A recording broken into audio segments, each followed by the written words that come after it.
Komisi Pemilihan Umum atau KPU menggelar rapat pleno terbuka rekapitulasi penghitungan perolehan suara pemilu 2024 secara nasional. Iya, rekapitulasi nasional akan dimulai dari suara pemilu di luar negeri.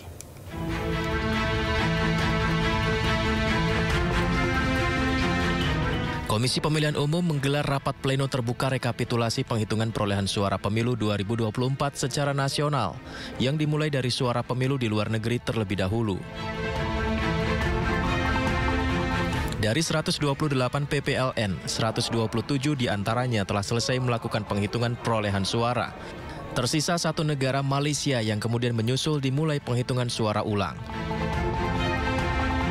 KPU telah merampungkan rekapitulasi Pilpres di 8 PPLN, diantaranya PPLN Athena Yunani, PPLN Perth Australia, PPLN Manila Filipina, PPLN Rabat Maroko, PPLN Praha Republik Ceko, PPLN Manama Bahrain, dan PPLN Tokyo Jepang. Berdasarkan Undang-Undang Pemilu, KPU memiliki waktu paling lama 35 hari usai pemungutan suara untuk menetapkan hasil rekapitulasi perolehan suara secara nasional.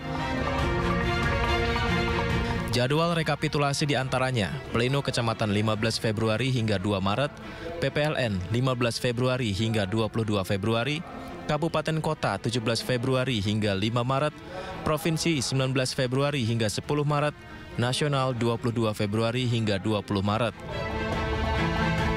Dari Jakarta, Putu Bagus Sutrisno, iNews melaporkan. Ya, pemirsa, dugaan kecurangan pemilu melalui aplikasi Sirekap diakui kusut semrawut. Atas masifnya kecurangan pemilu, Partai Perindo mendesak pemilu ulang.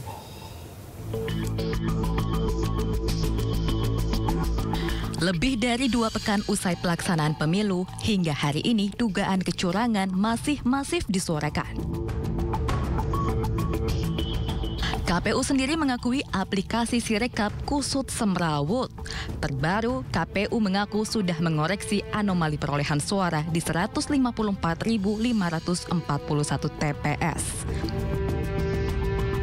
Data anomali itu saya kira teman-teman sudah paham ya, bahwa hasil unggah foto form C hasil itu yang di-scan, lalu kemudian hasil pembacaannya anomali, dan kemudian kami lakukan koreksi secara bertahap mulai 15 Februari sampai dengan hari ini.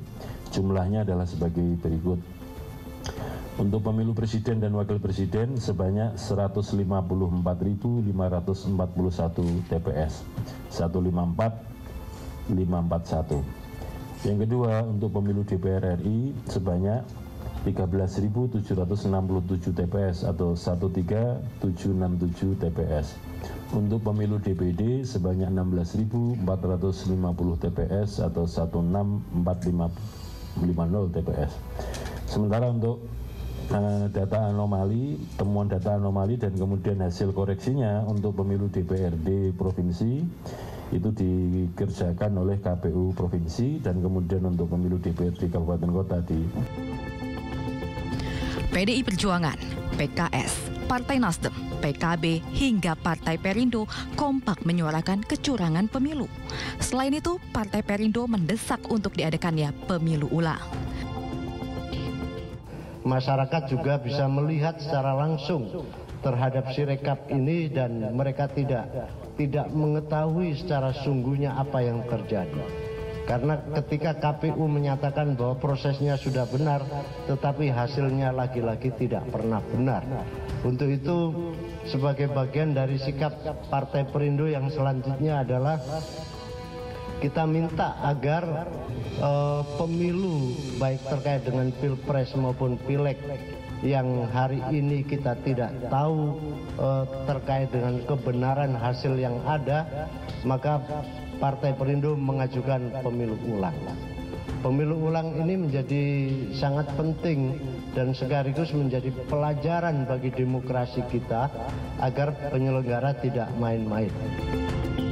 Partai Perindo secara tegas menyatakan pemilu bukan sekedar deretan angka, melainkan legitimasi adalah yang utama. Tim Liputan iNews melaporkan. Ya, pemirsa, Badan Pengawas Pemilu Bawaslu menetapkan Menteri Perdagangan Zulkifli Hasan terbukti melanggar administrasi pemilu 2024. Meski terbukti melanggar, Bawaslu hanya memberikan sanksi teguran terhadap Ketua Umum Partai Amanat Nasional ini.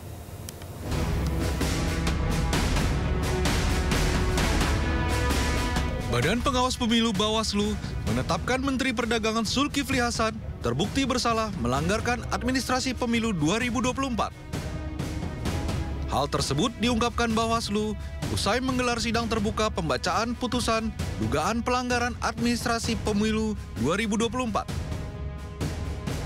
Zulkifli Hasan terbukti melanggar peraturan pemerintah nomor 53 tahun 2023 tentang cuti dalam pelaksanaan kampanye pemilihan umum.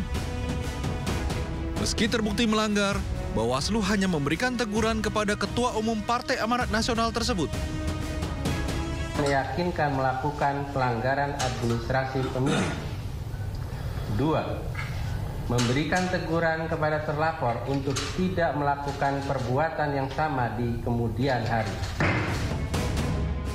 Putusan Bawaslu menjadi catatan bagi pelanggar untuk menggunakan jabatan sebagaimana mestinya dan bukan mementingkan kampanye ketimbang rakyat. Sehingga apa yang dilakukan Menteri Perdagangan ini merugikan seluruh masyarakat Indonesia hingga harga pangan yang semakin melonjak. Pihaknya juga meyakini masih banyak pelanggaran pemilu yang dilakukan Paslon 02, Prabowo Subianto dan Gibran Rakabuming Raka lantaran banyaknya pejabat negara yang memberikan dukungan dalam pemilu 2024.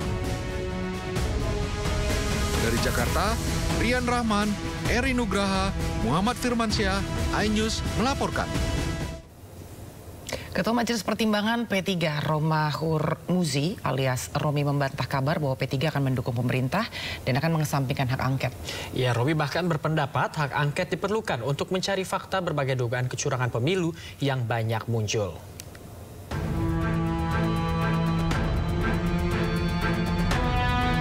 Partai Persatuan Pembangunan menyatakan sikap akan mendorong hak angket DPR untuk mengusut dugaan kecurangan penyelenggaraan pemilu 2024.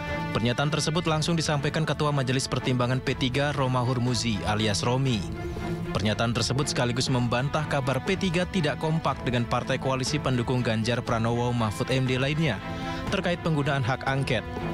Kesepakatan untuk mendorong hak angket bahkan sudah disampaikan dalam pertemuan para ketua umum partai politik pendukung Ganjar Mahfud pada 25 Februari lalu. Penggunaan hak angket di DPR untuk mengungkap dugaan kecurangan pemilu 2024 sempat mengalami tarik ulur. Rencana ini mulanya didorong oleh calon presiden nomor urut 3 Ganjar Pranowo.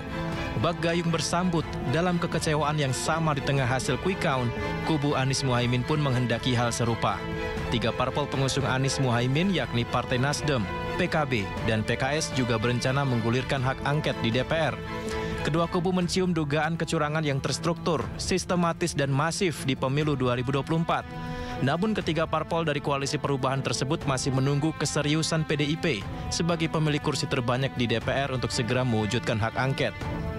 Hak angket adalah salah satu hak yang dimiliki DPR untuk menyelidiki pelaksanaan undang-undang atau kebijakan pemerintah yang menyangkut hal penting, strategis, dan berdampak besar bagi bangsa, negara, dan rakyat.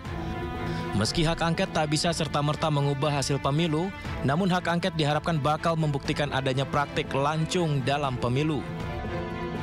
Saat ini parpol pengusung Ganjar Mahfud yang diisi PDI Perjuangan dan P3 memiliki 147 kursi di DPR, ditambah dengan parpol pengusung Anies Muhaimin 167 kursi, maka jumlah total parpol pendukung hak angket 314 kursi. Jumlah ini jauh lebih banyak dibanding dengan parpol koalisi Prabowo Gibran dengan jumlah 261 kursi dari 4 fraksi, yaitu Partai Gerindra, Golkar, PAN, dan Demokrat. Dari Jakarta, Tim Liputan iNews melaporkan.